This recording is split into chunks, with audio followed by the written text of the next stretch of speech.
Ah, bah écoutez, vous savez que aujourd'hui, lorsqu'on veut un trou, on ne trouve plus que des trous industriels, c'est des trous parfaits, des trous ronds, des trous carrés, mais le trou un petit peu artistique, vous voyez, pas très régulier, le trou artisanal en quelque sorte, celui-là est difficile à trouver.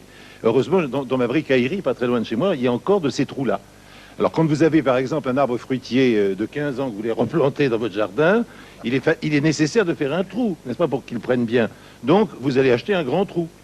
C'est des trous qui font 1,50 m, entre 1,50 m et 2 mètres. C'est pas des mesures très régulières, parce que c'est plutôt des trous anglais, vous voyez ce que je veux dire? Alors c'est en pied et en pouce, mais enfin bref, ça fait un beau trou quand même. Bon.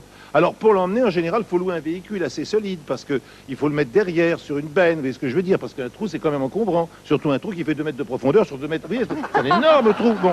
Alors vous mettez votre trou sur votre benne, mais bon, très bien. C'est ce qu'a fait mon ami d'ailleurs. Il a pris une benne qu'il a louée, et puis il a mis le trou derrière l'arrière, comme ça, et puis il est parti. Seulement, juste avant d'arriver chez lui, vous savez ce qu'il y avait? Il y a une côte terrible, une côte énorme. Il y a une côte, c'est une très grande côte. Et dans la côte, prof, qu'est-ce qui s'est passé? Le trou est tombé derrière. Il est tombé, blanc, blanc, blanc, blanc, il est tombé. Alors cet imbécile, qu'est-ce qu'il a fait? Il a fait une marche arrière, et puis il est tombé dans le trou, et puis c'est tout.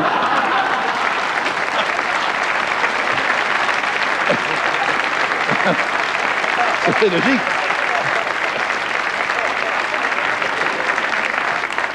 c'est la première histoire de trou à mettre dans toutes les oreilles que nous entendons depuis que les grosses têtes existent.